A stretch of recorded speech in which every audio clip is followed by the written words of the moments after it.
After watching this video, you'll know the following: special pull-up form for faster muscle growth, how to fix pull-up mistakes, how to do your first pull-up, and how to benefit from pull-ups as advanced. Pull-up variations are one of the best lat and arm flexors exercises. Some studies show that the engagement of the lats is similar in pull-ups and chin-ups, although other muscles are involved differently. Pull-ups engage lower traps and infraspinatus more than chin-ups. Chin-ups lead to more biceps brachii and pectoralis major activation. So for more isolation lats activation, use pull-ups. On the other hand, chin-ups are also an excellent biceps brachii exercise. I discuss it in more detail in the biceps growth video, so subscribe if you want to get your physique to the next level.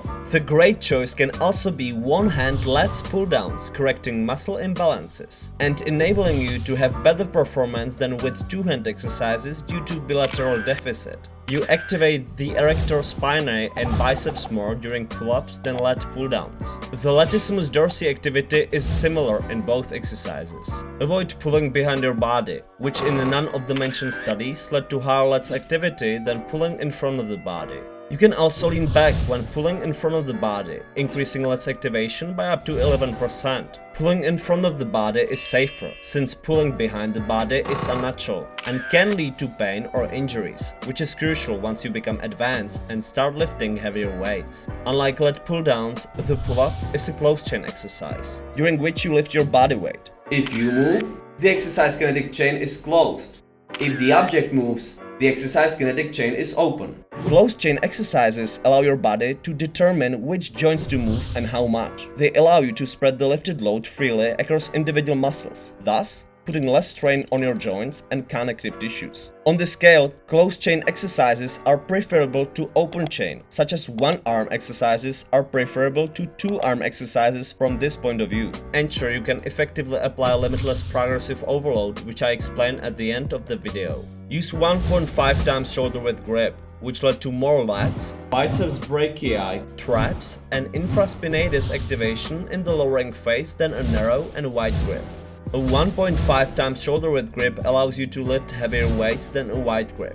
Besides the standard division, we can further divide pull-ups according to body position. Arch back pull-ups and lat pull-downs isolate the back muscles more than hollow pull-ups. The hollow pull-ups activate, for example, quads and even the rectus abdominis to a greater extent. Stand directly under the bar in a high place from which you don't have to jump.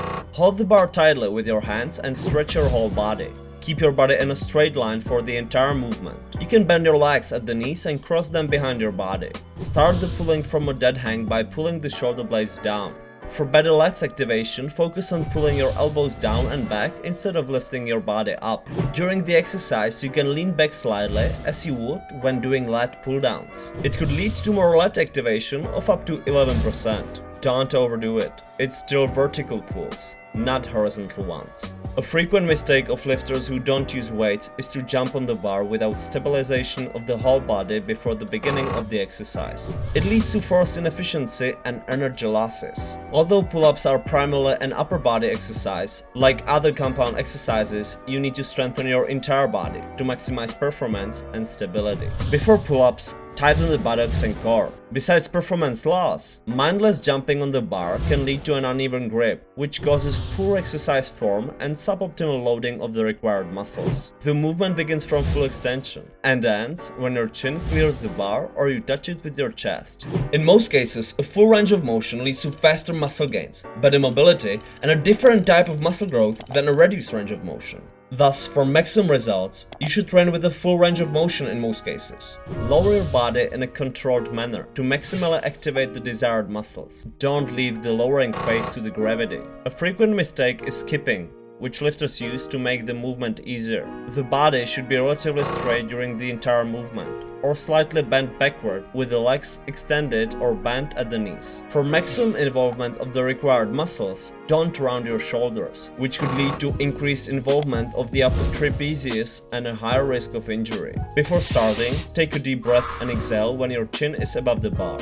Then inhale during the lowering phase. Sometimes the grip can be so weak that the lifter can't hold the bar for the entire set. If it's your case, do a short grip training after your back workout. It can consist of simple holds. Hang on the bar and hold it till you can. Once you can hold for at least 20 seconds, gradually add weight to the belt until you can hold yourself with one hand. You can repeat the entire process with one hand over time. You can use the same system with dumbbells or barbells. If you can't add weight, choose wider grips, presenting a new challenge. If pull-ups are too challenging, master neutral grip pull-ups first. Then use chin-ups that are easier and complement pull-ups, since chin-ups develop more biceps brachii and less brachialis and brachioradialis. Then start with pull-ups. If you can't do even a neutral grip pull-up, assess whether the cause is lack of strength or body fat. If you're fat, change your diet and create healthy and long-term sustainable habits that reduce body fat. The best way is to read the bonus PDF you can download in the comment section. If you're too weak, gradually get stronger with assisted pull-ups. You can use, for example, a chair, and all the strength you lack in the upper body supplement with your legs. Use legs only for the part of the movement you can't do without their help. So you gradually get stronger and eventually lower yourself without legs and only need a little help in the lifting phase of the movement before you get to bodyweight pull-ups. Like my client Radek, who went from no pull-ups to 4 pull-ups with 24.8 kilos heavier than at the beginning during the 7-month training period when he wasn't 100% committed to the regime. Use lat pull-downs if the mentioned variant is too challenging and you have cable. Some studies showed higher lats activation in overhand variation. So for more isolation lats activation, use overhand variation. Or if the gym equipment allows, use the pull-up machine, just like you can see the guy in the video. If you don't have special equipment and presented easier pull-up variations are still too challenging, choose horizontal rows variations, though they are a bit inferior exercise. I discussed them in the back video. You must ensure pull-ups are challenging enough to achieve maximum back and arm growth. You can do it with progressive overload. Progressive overload is gradual increase of training stress. You can apply progressive overload through adding weights, adding repetitions in one set, or adding set, or time under tension. The most practical way how to apply progressive overload is through adding weights. You get muscular, you get stronger, and at the same time it's the most time efficient variant. Moreover, your joints can grow as well if you train with intensity equal or higher than 70% of your 1 rep max. 1 rep max is a weight which you can lift only once with maximal effort. So it's an excellent option to train with sufficient intensity to prevent injuries. I recommend gradually adding weights only when you can perform at least 5 strict repetitions with your own weight. It's better to add weight gradually, so you don't suffer from worsening the form. You can add weights to the belt. If you don't have a belt, use a backpack and place weights there, or put a dumbbell or plate between your legs. You can also switch to diagonal pull-ups, which are much more challenging than standard variations, and once you become stronger, load them with additional weight. Depending on the intensity, there is usually a different level of muscle activation in multi-joint exercises. For that reason, alternate intensity periodically to avoid boredom and physiological overuse in response to the same training stress. For maximum back development, check the back video on my YouTube channel. Subscribe and turn on notifications to not miss a single video.